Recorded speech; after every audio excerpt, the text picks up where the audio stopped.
Hello, dear people. Welcome to our Hunger Night. I'm on board a flight now going to Iloilo for the Jesus Revolution Convergence. Pero i-open ko po tayo ngayon with a word of prayer. Let's pray. Lord, we thank you for this time that we can gather once again via online for this Hunger Night. Holy Spirit, we're praying that you just move over us and bless every part of this midweek service and bless the brothers and sisters who are joining us. Thank you, Lord. In Jesus' name, amen. Good evening, everyone. Welcome po sa ating Hunger Night. We are having our prayer series, and for tonight, we will be talking more about prayer. And as we know, ang prayer po is very powerful, it's very effective. And one thing about prayer is as we pray, as we commune with God, we know that we get soaked in His presence. And as we soak in the presence of God, it is impossible that we remain unchanged. Because in the presence of God, we are being transformed. In the presence of God, we are being changed. At ang nakakatuwa po, every time we will pray, every time we will intercede, we know that we are also having fellowship with Jesus. Kasi po alam naman natin that Jesus is our great intercessor. Let me read to you Hebrews chapter 7 verse 25 coming from New International Version, wherein it says, "Therefore he," referring to Jesus, "is able to save completely those who come to God through Him because He always lives to intercede for them." Napakaganda po ng passage na ito. It is an assurance that even right now, at this very moment, we know that Jesus is praying for us. At sobrang nakaka-encourage po yun na alam natin ngayong oras na to, si Jesus mismo nakatingin sa atin and He is praying, He is interceding for us. And as we know, whenever we pray, we are having that fellowship with Jesus, and because of that, He is also imparting His heart. He is imparting His spirit. He is imparting His character to us. Kaya po dito, napakahalaga, as we know, Jesus is our model. Let us take a look at His life, at His prayer life, and let us get lessons from them. So dito po tignan natin, Mark chapter 1, verses 35 to 42, but right now, allow me to read verses 35 to 39. It says here, very early in the morning, while it was still dark, Jesus got up, left the house, and went off to a solitary place where He prayed. Simon and his companions went to look for Him, and when they found Him, they exclaimed, "Everyone is looking for you." Jesus replied, "Let us go somewhere else, to the nearby villages, so I can preach there also. That is why I have come." Verse 39, so He traveled throughout Galilee, preaching in their synagogues and driving out demons. The title of this message for tonight is Becoming More Christ-like as We Pray. Becoming more Christ-like as we pray. Right now, let us pause and let us pray. Lord, we thank you so much for this wonderful time that we get to study your word. Lord, we thank you because you are teaching us a lot of things about prayer. And thank you, Jesus, because we know that you are our great intercessor. Even right now, you are praying for us. So I pray as we study your prayer life, Lord, that you would also teach us your ways. We want to be more like you, Jesus. We want to be more Christ-like. Thank you, Lord. I ask for your anointing to just flow even right now in this online hunger night, Lord. Let your anointing break every yoke. In Jesus' name, amen. Amen. So ngayon po, pag-uusapan natin, as we pray, ano po yung mga gusto nating magkaroon din tayo as a result of having fellowship, as having communion with Jesus. So unang-una po, let me read to you again verse 35 wherein it says, very early in the morning while it was still dark, Jesus got up, left the house, and went off to a solitary place where He prayed. Number one is this, passion. Passion. Pwede po ninyong ilagay sa comment section, passion. Ano po ang passion ni Jesus? Of course, grabe yung pagmamahal niya, yung love niya for God the Father. I think we will be able to appreciate this verse even more if we know the background. Of course, we know si Jesus, He was very busy, He was very active in ministry. He would go around different places to preach He would go around healing the sick. He would cast out demons. He would even raise the dead. Ang dami pong ginagawa ni Jesus. At makita po natin sa Gospels, whenever he would be seen in public, there would be crowd following Jesus. So we can imagine, grabe yung hectic, grabe kabisi ng araw ni Jesus. And here we could see in this very passage, ano ang ginawa ni Jesus nung panahon na siya ay nandito sa mundo. Very early in the morning, while it was still dark, Jesus would get up. Ano po ang gagawin niya? He would find for a solitary place. Hahanap siya ng isang lugar na kung saan merong katahimikan. Hahanap po siya ng isang lugar na kung saan siya po yung magkakaroon ng fellowship with God the Father. He would find that place where he will not be distracted. And I believe that is a very good lesson for all of us. When we talk about prayer, it is very important that we have our own place wherein we can just focus on the Lord. We can just lift up our prayers to God. Napakahalaga po nun. Ngayon po kung i-imagine natin, minsan meron na nga tayong sariling lugar. Wala ngang tao sa ating paligid. Yun nga lang po, we can also be easily distracted. Wala pong tao sa paligid, pero dala-dala naman natin ang cellphone. At doon sa mga apps na yun, makita natin, may mga fina-follow tayo, may mga binabasa po tayo. So here, let us be reminded, whenever we come before the Lord, let's prioritize Him. Let's really focus our eyes on Him. Talaga pong gawin natin yung time na yun, quality time being spent with the Lord, coming before the Lord, and expressing our love to Him, yung mga prayers po natin, ibibigay natin sa Kanya. It is very clear here in this passage, si Jesus, ang priority niya ay ang to spend time with God the Father, to commune and fellowship with God. I believe if we will be able to interview Jesus, at tatanungin natin, Jesus, ano ba yung highlight mo ng araw na ito? Of course, there would be miracles, signs and wonders, may mga himala na nangyayari. Pero po ako naniniwala na kapag si Jesus tatanungin, ang sasagot niyang highlight ng araw niya, the time he spent with his Father. Ganon po kamahal ni Jesus ang God the Father. Ganon din siya kadependent kay God the Father. So napakahalaga po nito na sa ating buhay din po, as we pray, I hope that as we seek the Lord, I know that we will be able to find Him. And the more we find Him, the more we will fall in love with Him. So dito po, as we spend time with the Lord, gusto natin magkaroon din tayo ng sobrang passion, mas lumalim. Kung meron ng passion, mas lalalim pa yung passion. Ito lagi ko pong binabanggit na isa sa mga hinahangaan kong tao. Well, Heidi Baker, we know in her ministry, so many signs and wonders happening. Talaga yung mga bulag, nakakakita, yung mga bingi, nakakarinig. Pero po alam niyo kung meron akong isa sa mga hinahangaan kay Heidi Baker, alam niyo po kung ano yun? Her intimacy with God. Na talagang grabe, gusto lang niyang bumabad, gusto niyang mag-soak sa presence ni Lord, gusto niyang makipag-fellowship, makipag-commune with the Lord. And in one of her books, ito po ang sabi niya, kung meron man siyang ideal vacation, ang ideal vacation ni Heidi Baker, it is to spend 18 to 19 hours in worship. Bakit po? Ganon yung passion niya para sa Lord. So again, as we pray, gusto natin magkaroon tayo ng number one, like Jesus, sobra yung passion. Number one is passion. And now let's move on to the second point, becoming more Christ-like as we pray. Let me read to you verses 36 down to 39. It says here, Simon and his companions went to look for him. And when they found him, they exclaimed, everyone is looking for you. Grabe po, imagine natin yung scenario. Ito po mga disciples, when they woke up, nanap nila si Jesus. At hindi nila makita si Jesus. So, it says here in this verse, everybody looked for Jesus.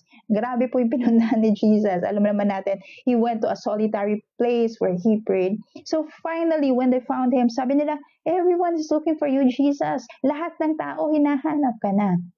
And here we could see, how did Jesus answer them? What was his reply? Let's take a look in verses 38 to 39. Jesus replied, let us go somewhere else. Grabe, hinahanap siya ng mga tao. Bakit po gusto siyang marinig ng mga tao? Gustong maranasan ng mga tao yung mga signs and wonders, miracles. But Jesus answered here, okay, let's go somewhere else. Bakit po? Ang sabi po niya, let us go somewhere else to the nearby villages so I can preach there also. That is why I have come. So he traveled throughout Galilee, preaching in their synagogues and driving out demons. So here we could see that Jesus shrugged off the pressure to just give in to the demands of others. Of course, there would be a lot of demands around him. Gusto nilang makasama si Jesus. Pero po si Jesus, he was very focused. He knew his purpose. He knew his assignment. He knew his mission. And that is our second point. Ano po yung gusto nating mangyari sa ating buhay? We want to be more Christ-like. Gusto natin, number 2, purpose. Purpose. Just like Jesus, we want to know our purpose. And the same thing for all of us, I know as we pray and intercede, si Jesus, nagbibigay din siya ng mga instructions sa atin. Jesus is allowing us to see our heavenly assignment. He is giving us revelations. He is giving us missions. At dito po naalala ko, isang story, si Peter. Kilala naman po natin si Peter. Napakaganda po ng story niya in verses 9 to 20, Acts chapter 10. So Acts chapter 10, verses 9 to 20, makita natin doon sa story, it was about noontime. Noontime, and then ito po si Peter, he went to a roof. At doon po siya nagpray. Grabe po, no? Ngayon, summer, isipin natin, sino kaya magpupunta sa roof ng tapat ng araw, kumbaga 12 noon, just to pray. Pero po ito si Peter, yun yung ginawa niya. And when he was there, praying, he had a vision. Nagkaroon po siya ng vision at doon po sa vision na yun, nagkaroon ng instruction na binigay sa kanya. Let's take a look at this. Acts chapter 10, verses 19 to 20. While Peter was still thinking about the vision, the Spirit said to him, napakahalaga po nun, the Spirit said to him, kitang-kita po natin sa prayer ni Peter, he wasn't just talking, he was also listening to the Spirit, and that is one of the things that we need to do. While we are praying, we need to listen to what the Spirit is telling us. At ang sabi sa kanya, Simon, 3 men are looking for you. So get up and go downstairs. Do not hesitate to go with them, for I have sent them. So dito po makita natin, thank you Lord, kasi when Peter was praying, si Lord nagbigay sa kanya ng mission, nagbigay sa kanya ng purpose. Ano po yon? He needed to go. Bakit po? May mission siya sa isang lugar kung saan siya mangangaral na salita ng Diyos. So yun po, makita natin the story of Peter, talagang andon, alam niya yung purpose niya. Another thing, ito po si Barnabas and Saul, kilala naman po natin sila, isa sila sa mga disciples na ginamit ni Jesus after He resurrected. At ito po, Acts chapter 13, verses 1 to 3, you will be able to see the story wherein they were worshiping and fasting. And then the Lord also gave them instruction. May binigay na namang malinaw na assignment. May purpose na naman na makita dito. Acts chapter 13, verse 2, while they were worshiping the Lord and fasting, the Holy Spirit said, set apart for me Barnabas and Saul for the work to which I have called them. So ito po gawin natin mas practical yung pinag-aaralan natin. We are talking about prayer. We are talking about becoming more Christ-like as we pray. Na kung si Jesus, alam niya yung purpose niya. Habang siya'y nagpre-pray, tayo din po. And I hope whenever we are praying, for example, we're praying for our country, even as we're praying for our country, we will be able to find and sense our purpose as Christians. As a Christian, I need to pray for our leaders. As a Christian, I need to become a better citizen. Napaka-importante po nun.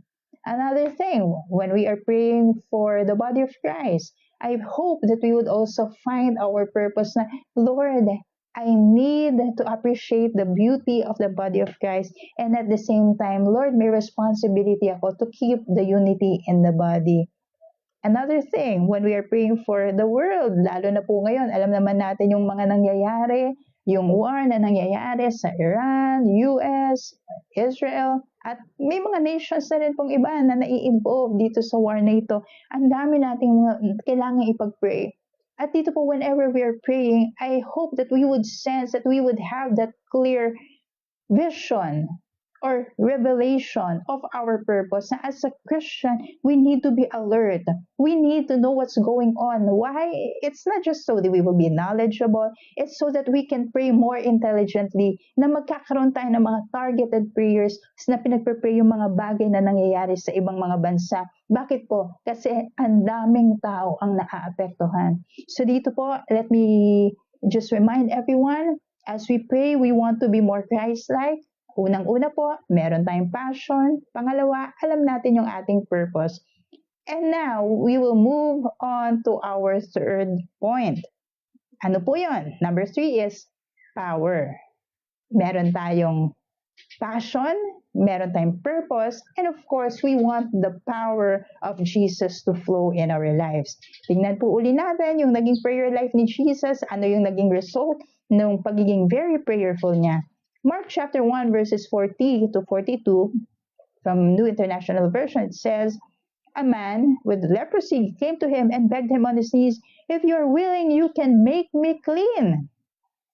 Jesus was indignant. He reached out his hand and touched the man. I am willing, he said, be clean.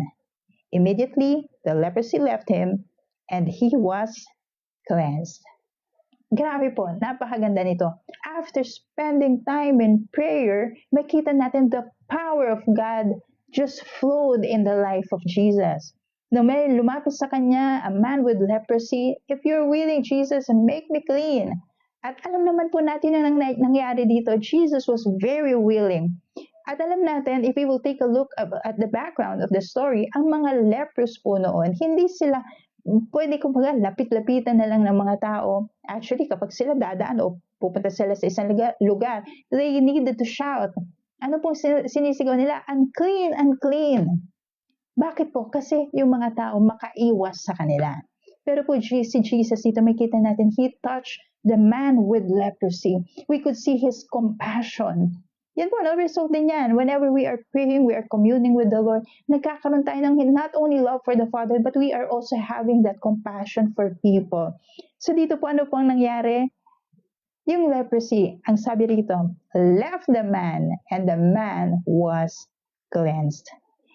So dito po, our lesson is that as we pray, the power of Jesus will also flow in and through us. Kitang-kita po natin in the book of Acts, ang daming mga signs and wonders na nangyari.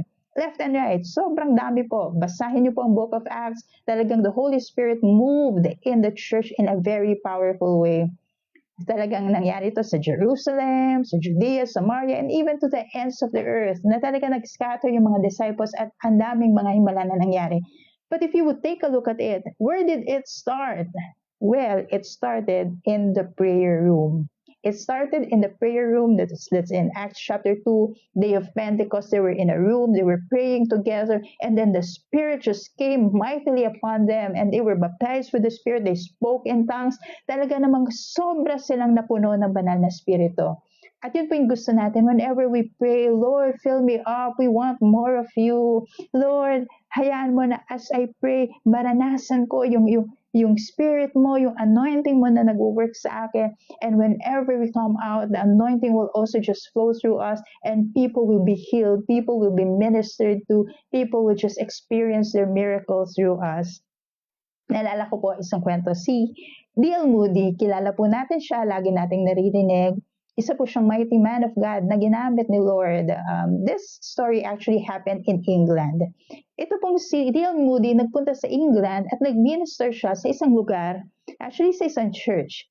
And during that time, this happened in 1872. Grabe no, matagal na po ito, 1872. And in that church, in 10 days, he ministered there. Alam niyo po, there were 400 new converts that came into the church. So dito po, 400 people accepted Jesus in their lives. So talagang revival po yun na nangyari ng mga panahon na yon. Ngayon, isipin natin, paano nangyari yon? There's a secret. Ano po yung secret? May isang babae, there was a bedridden girl. So ando na siya sa bed niya. Tapos may nabasa po siya na story or actually what the Lord was doing in Chicago sa ministry ni D.L. Moody. At ito pong babae na to, bedridden girl, Marian Adlard. She prayed, God, please send D.L. Moody in our church. At alam niyo po, si Lord in-answer yung prayer niya. At ito pong si D.L. Moody nag-fly sa England at nag-minister sa church nila. At ano po ang resulta? A lot of people came to know Jesus as their personal Lord and Savior. So again, the power of prayer. Another thing, naalala ko po, nung ako po yung nagpapastor nasa Kamanaba pa po ako nito, in one of our prayer meetings, may pumasok, I think walk-in lang po siya. Tapos, pansin na pansin po namin siya kasi naninilaw po siya, no? So yung body niya, yung skin niya, naninilaw po siya. Tapos yung mata niya talagang dilaw.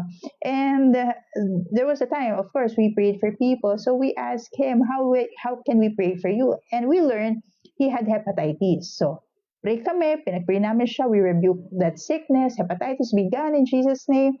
Tapos pinag-pray namin ng healing. Tapos alam niyo po, itong lalaking ito, tinanggap niya si Jesus, tinanggap din niya by faith yung healing. And few weeks after, bumalik siya ng church. Alam niyo po, normal na yung skin color niya, pinagaling na siya ni Lord sa hepatitis. Bakit po? Kapag nagpe-pray tayo, may power na nare-release. So dito po, let us always remember yung prayers natin. Very powerful and effective po yan. Let's always have faith that the Lord is doing something. And I also remember, this happened sa CSBQC na po ito. Altar call, prayer time. So I prayed for a certain person. I didn't know this person. Actually, I didn't have any idea about his background. So pinagpray ko po siya, what the Spirit led me to pray for him. Pinagpray ko po siya. And after the service, I found out, ito po palang tao na pinagpray ko, involved pala siya sa occult. And when I prayed for him, isa sa mga naranasan niya, yung third eye niya nag-close. So dito nakakatuwa, the power of prayer. Whenever we pray, something is happening. Not only after prayer, but I actually believe that even while we are praying, the Lord is already letting His power flow. Isa sa mga classic story na alam po natin, yung power ng prayer and intercession, we can find it in Exodus chapter 17, the story of Moses. Ano po yung story na to? Tingnan po natin. Let me read to you verses 8 down to 13. The Amalekites came and attacked the Israelites at Rephidim. Moses said to Joshua, "Choose some of our men and go out to fight the Amalekites. Tomorrow I will stand on top of the hill with the staff of God in my hands." So Joshua fought the Amalekites as Moses had ordered, and Moses, Aaron, and Hur went to the top of the hill. As long as Moses held up his hands, the Israelites were winning. But whenever he lowered his hands, the Amalekites were winning. So dito po, no, grabe. Imagine natin si Joshua and the other warriors that were fighting the Amalekites. At ito pong si Moses, andun sila at top of the hill. And then he would lift up his hands. At ang sabi po ng Bible, whenever his hands are lifted up, ano po ang nangyayari sa Israelites? They were winning. So dito makita natin the power of prayer and intercession. Whenever Moses would pray, of course, lifting up hands is also symbolizing his intercession. He's declaring that victory of God sa Israelites. Ano po nangyari? Kapag nakataas ang kamay niya, nananalo sila. But whenever he would not lift up his hands, ano pong nangyari? Yung kalaban, sila ang nananalo. So dito po, praise God sa wisdom na binigay. Kanino po? Kay Aaron at si Hur, kasama po niya. Tingnan po natin in verse 12. When Moses' hands grew tired, they took a stone and put it under him, and he sat on it. So, okay, Moses, upo ka muna.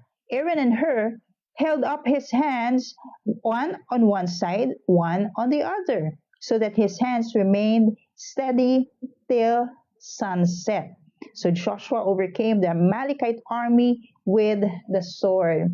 Here we could see the importance of prayer warriors, importance of intercessors. May mga prayer partners po tayo na talagang tumutulong sa atin. So here in this passage, we could see that Aaron and Hur, they lifted up the hands of Moses. Bakit po? Para sila ay manalo.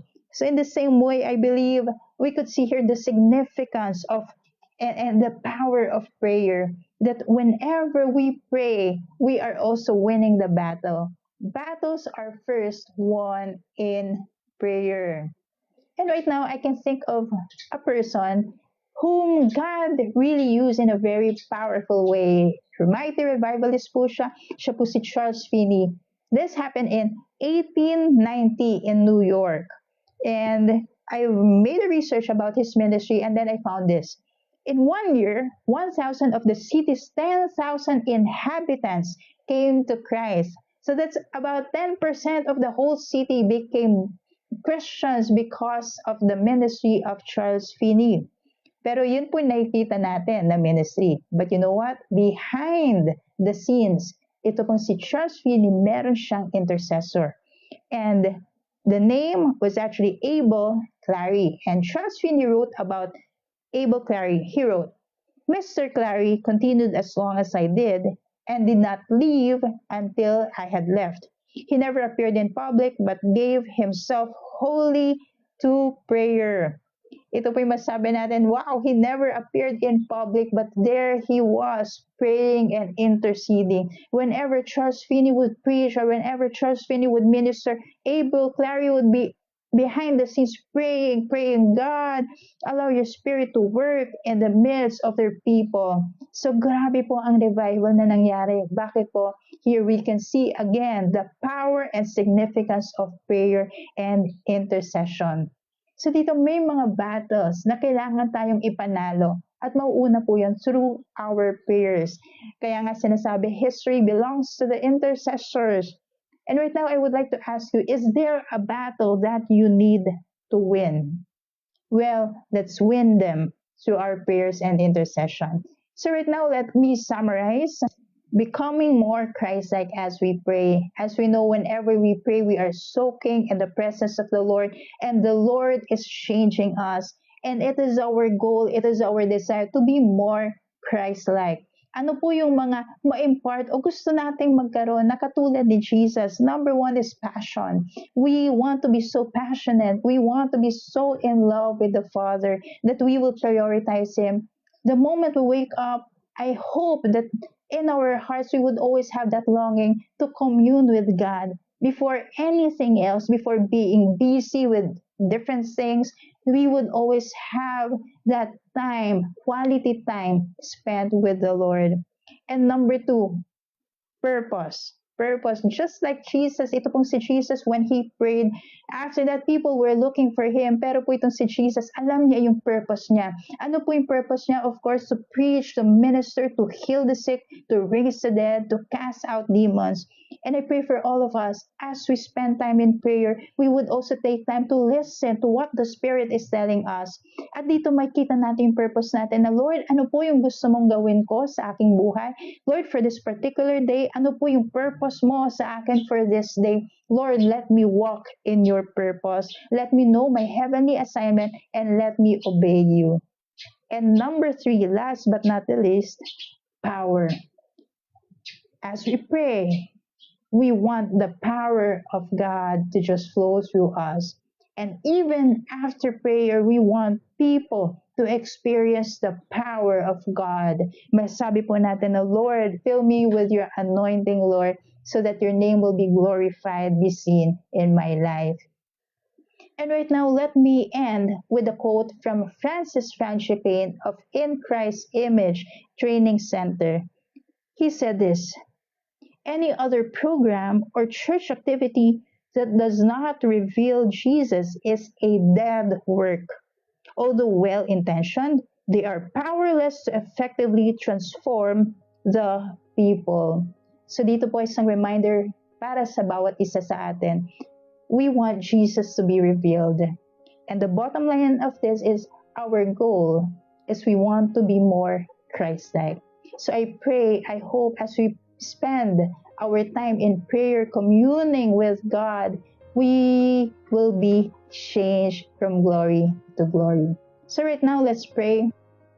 Lord, thank you so much for everything that you have taught us this evening.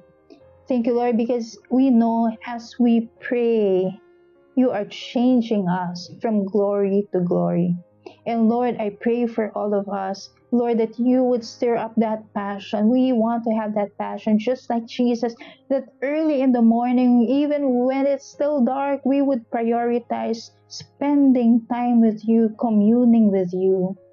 And Lord, I pray as we spend time with you, allow your purpose, Lord, to be so clear in our minds, your purpose for our lives. So Lord, even right now, I pray, minister to us. Let there be holy revelation. Lord, what do you want us to do? What is our assignment? Speak to us, Lord. And just like Jesus, we want your power to flow through us. So Lord, I pray for all of us as we spend time with you. Let your anointing just flow and break every yoke. And I pray, let your power be manifested in our lives. Let your power just flow in our lives. That as we do your work, oh God, you would just release life. You would just release healing. You would release deliverance. And we declare that Jesus will be revealed in our lives, in our ministries. In Jesus' name we pray. Amen. Amen.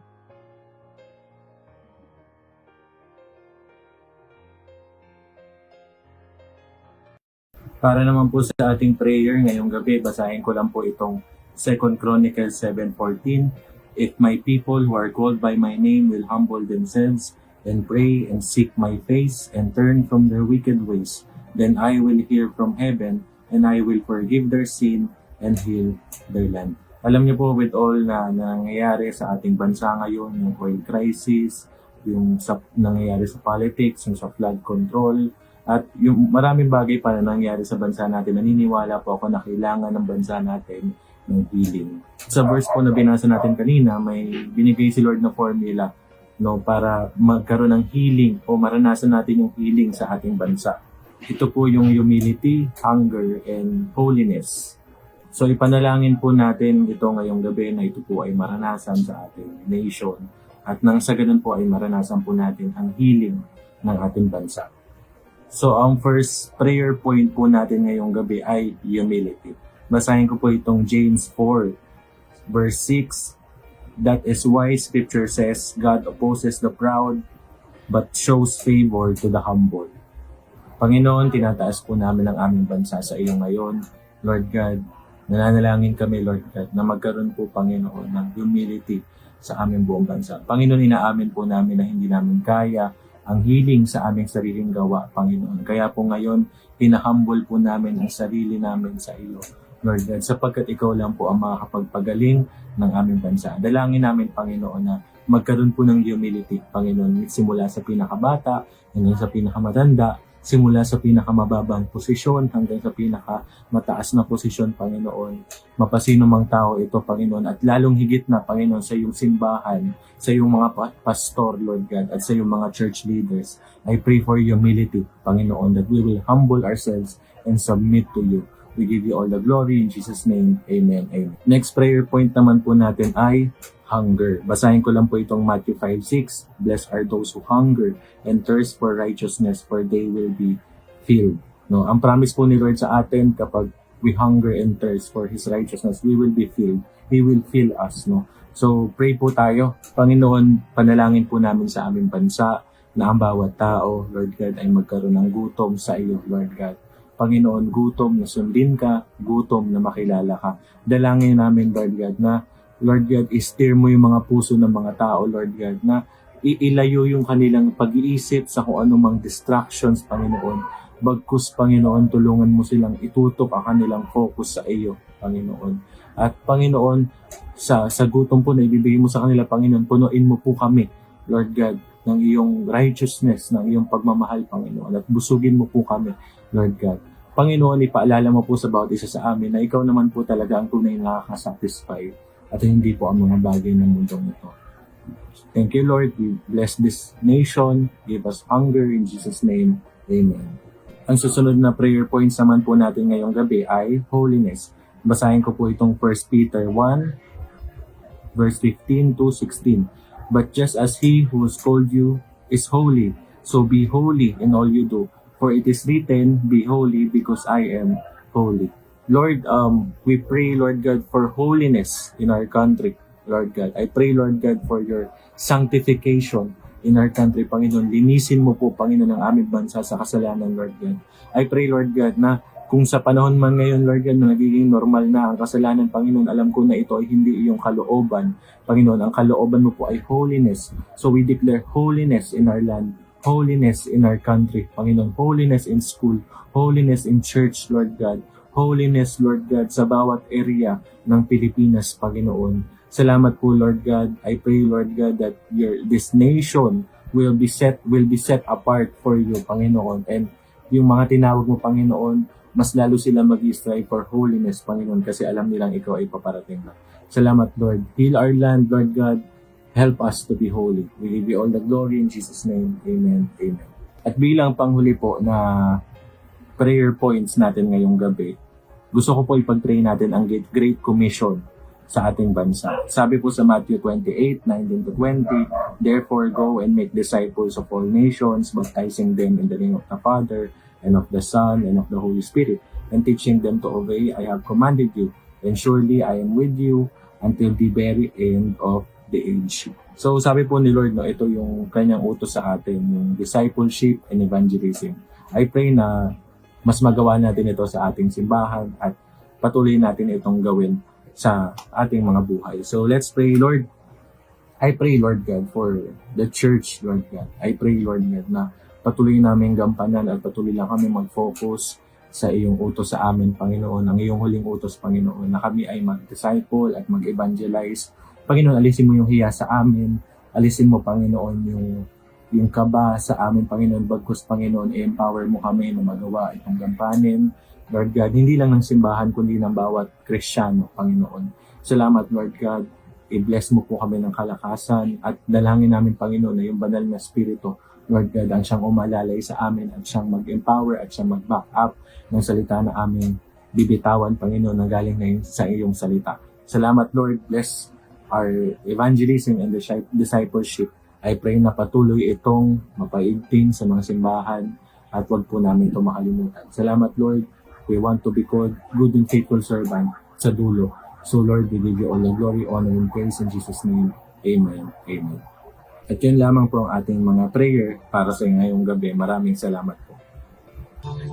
Well, that's it for us tonight. And I'll be seeing you, dear people, Sunday. Oh, by the way, prayer request. Be praying for me as I get to minister dito po sa Jesus Revolution Convergence sa Iloilo tomorrow. So, God bless everybody. Bye!